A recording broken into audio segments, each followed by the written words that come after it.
Hello friends, in this series we will start Indian polity Lakshmikant end to end. So, hello friends, in this lecture we will learn about Government of India Act 1935. ठीक है, तो इसके previous lecture में हम लोग government of India act 1919 को समझा था. ठीक है, आप लोग प्लीज़ इसको रिवाइज करके आना. नाउ इसमें हम लोग पढ़ेंगे कि सबसे पहले इसका बैकग्राउंड क्या है. ये government of India act 1935, why is this important, and इसका बहुत सारे जितने भी इसमें एक्ट्स जो भी पढ़ेंगे ना, जो भी इसमें चीज़ें लिखी गई हैं वो हम हमारे अभी के कॉन्स्टिट्यूशन में भी इसका रिफ्लेक्शन देख सकते हैं. ठीक है, इसका बैकग्राउंड क्या है कि सबसे पहले इसके पहले एक इवेंट हुआ था 1927 का, साइमन कमीशन. ठीक है, साइमन कमीशन बेसिकली एक कमीशन था जो कि ब्रिटिशर्स द्वारा लाया गया था इंडिया में, और ये इंडिया में इस सिचुएशन को स्टडी करेंगे कि इंडिया में जो भी अब तक के जो 1919 के एक्ट्स हैं, ठीक है, उसको स्टडी करेंगे और उसमें जो इम्प्रूवमेंट चाहिए उसको स्टडी करके उसमें इम्प्रूवमेंट लाएंगे. ठीक है, बट इसमें क्या था, इसमें एक इशू ये था कि इस एक्ट्स में जो आए थे ना मेंबर, 7 मेंबर्स जो आए थे, उसमें से कोई भी इंडियंस नहीं था. मतलब आप खुद सोचो, इंडियंस के लिए आप एक्ट्स बनाओगे बट उसमें कोई भी इंडियंस इंक्लूडेड नहीं था. ठीक है, तो इस वजह से इसका प्रोटेस्ट हुआ और एक नारा दिया गया था, साइमन गो बैक. ठीक है, नाउ ठीक है, इसको बहुत ही ज़्यादा अपोज किया गया था, बट फिर उसके बाद क्या होता है, राउंड टेबल कॉन्फ्रेंस होती है जिसकी 3 समिट होती है, 3 मीटिंग होती है राउंड टेबल कॉन्फ्रेंस की. ठीक है, जिसमें जो कि एक लंदन में होता है. इसमें जो भी चीज़ें डिस्कस होती हैं कांग्रेस के साथ, ये सारी चीज़ें डिटेल में आप हिस्ट्री में समझोगे.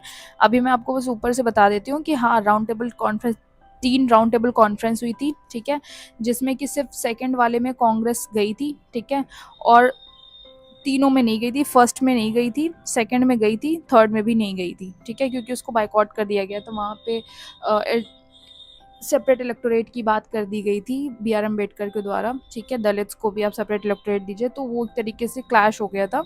तो ये इशू था. अब जो भी चीज़ें राउंड टेबल कॉन्फ्रेंस में जो डिस्कस हुई थी ना, उसको वो एक white paper on constitutional reform कहते हैं. ठीक है, वो एक आधार बनी हमारे गवर्नमेंट ऑफ इंडिया एक्ट 1935 का. ठीक है, इसमें बेसिकली प्रपोजल्स थे कॉन्स्टिट्यूशनल रिफॉर्म्स जो कि इंडिया में होने थे. गवर्नमेंट ऑफ इंडिया एक्ट 1935 क्या है, based on the discussion and recommendation the British parliament passed government of India act 1935.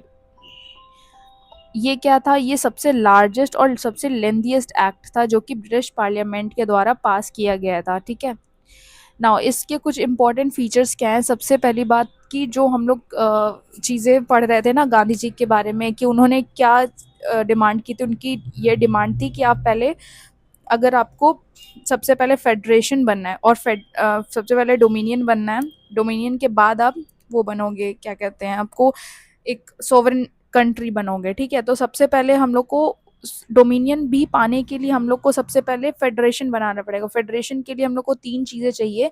सबसे पहला कि आप बाइकैमरलिज्म लाइए. ठीक है, 2 हाउसेज होंगे. प्रोविंशियल ऑटोनॉमी दीजिए. प्रोविंशियल ऑटोनॉमी यानी कि आप सब्जेक्ट्स को डिवाइड करिए, federal list, provincial list and concurrent list. ठीक है, तो वो जो डिमांड चल रही थी गांधी जी की, वो अब जाके इसमें मिली है. ठीक है, फेडरल लिस्ट बनाया गया है, provincial list and concurrent list बनाया गया है. ठीक है, जो कि ये हमारे अभी के कॉन्स्टिट्यूशन के 7th शेड्यूल में ये चीज़, ये इसका आधार बनता है, ये इसका बेस बनता है. ठीक है, नाउ और जो रेसिड्यूरी पावर्स है, ठीक है, अगर मान लो कोई जितने भी लिस्ट जो बनी है, इसके अलावा जो लिस्ट होंगी, ठीक है, जो फ्यूचर्स में ऐड होंगी, तो वो जो पावर्स है वो रेसिड्यूरी पावर हमारे वॉइस रॉय के पास है. ठीक है, आज के टाइम पे हम लोग सेंटर के पास देखते हैं, वो जो रेसिड्यूरी पावर वो सेंटर के पास है. ठीक है, नाउ डायरकी जो इंट्रोड्यूस हुई थी प्रोविंसेस में, वो अब प्रोविंसेस से हटा के डायरकी सेंटर में इंट्रोड्यूस कर दी गई. ठीक है, 1919 में हम लोग ने पढ़ा था ना कि डायरकी मतलब एक स्टेट ट्रांसफर्ड लिस्ट और रिजर्व लिस्ट के जो 2 लिस्ट थे.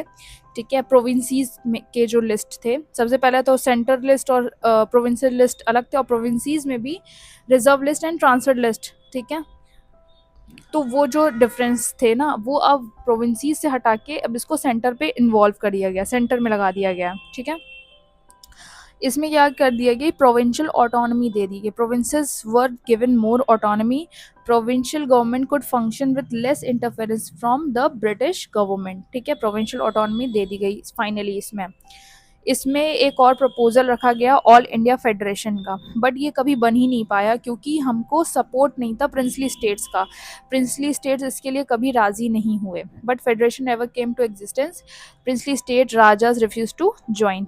बाइकैमरलिज्म आया था, introduce bicameral legislation, legislative assembly and legislative councils, ठीक है। फ्रेंचाइज मतलब जो हमारे यूनिवर्सल एडल्ट फ्रेंचाइज, जो हम लोग के वोटिंग के जो लोग थे, जितने लोग वोट कर सकते थे, वोटिंग राइट्स को इंक्रीज कर दिया गया 3% से 14% तक, ठीक है। नाउ पहले 3% था, 3% से बढ़ा के 14% कर दिया गया था। इस एक्ट में आरबीआई का एस्टेब्लिशमेंट की भी बात करते हैं, रिजर्व बैंक ऑफ इंडिया ये बना था हमारे, रिजर्व बैंक आरबीआई एक्ट 1935 के अंडर। 9 पॉइंट है कि पब्लिक सर्विस कमीशन बना, इसमें 3 तरीके की पब्लिक सर्विस कमीशन इस्टेब्लिश हुई, फेडरल मतलब जो सेंटर और स्टेट दोनों के उसमें अंडर आएंगी, प्रोविंशियल जो कि प्रोविंसीज में आएंगे, और जॉइंट पब्लिक सर्विस कमीशन, ठीक है। फेडरल मीन्स सेंटर, ठीक है, जॉइंट मीन्स दोनों, उसमें प्रोविंसीज मीन्स वो जो प्रोविंसीज होती हैं। इंपॉर्टेंट पॉइंट्स ये था, this become the basics of today UPSC और स्टेट पीसीएस का जो एग्जाम्स देखते हैं ना, ये इसका बेसिक बना, ठीक है। नाउ फेडरल कोर्ट्स इसमें इंट्रोड्यूस किया गया। Federal court was established 1937. It acted as the highest judicial body in India before the Supreme Court. सबसे पहला फेडरल कोर्ट बना था 1937 में, वो एक तरीके से हाईएस्ट जुडिशियल बॉडी के तरीके से एक्ट किया था बिफोर सुप्रीम कोर्ट, ठीक है। नाउ टेरिटोरियल चेंजेस क्या किए गए थे, सिंध को सेपरेट कर दिया गया बॉम्बे प्रेसिडेंसी से, बर्मा जो म्यांमार वाला रीजन है वो इंडिया से सेपरेट कर दिया गया, उड़ीसा को सेपरेट कर दिया गया बिहार से, ठीक है। नाउ इसमें एक और काम किया गया था, abolition of council of India, ठीक है। Council of India, government of India 1858 का जो काउंसिल ऑफ इंडिया बना था उसको यहाँ पे एबॉलिश कर दिया गया। डिसेंट्रलाइजेशन किया गया, इसमें मैक्सिमम डिसेंट्रलाइजेशन हम लोग देखते हैं, the act introduce maximum decentralisation power till that time, okay. So ये एक इमेज ऐड करी थी जिसमें आप लोग देख सकते हो, साइमन कमीशन हुआ, फिर उसके बाद राउंड टेबल कॉन्फ्रेंस हुआ, फिर white paper on constitution reform submit हुआ, उसके बाद आता है गवर्नमेंट ऑफ इंडिया एक्ट 1935 जिसमें फेडरल लिस्ट बनाई गई, प्रोविंशियल लिस्ट बनाई गई और कॉन्करेंट लिस्ट बनाई गई, ठीक है।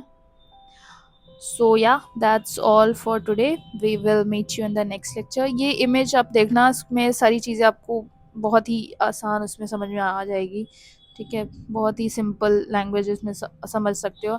Dyarchy was abolish in provinces, Orissa को बिहार से सेपरेट कर दिया गया, सिंध को बॉम्बे से सेपरेट कर दिया गया, बर्मा को इंडिया से सेपरेट कर दिया गया, बाई कैमरा लेजिस्लेशन आ गया था, ठीक है। इसमें 3 लिस्ट बना दी गई थी, ठीक है, प्रोविंसेस abolition provinces, डायरकी को ये डी है, dyarchy abolition provinces. So yeah, that's all for today and we will meet you in the next lecture. Thank you.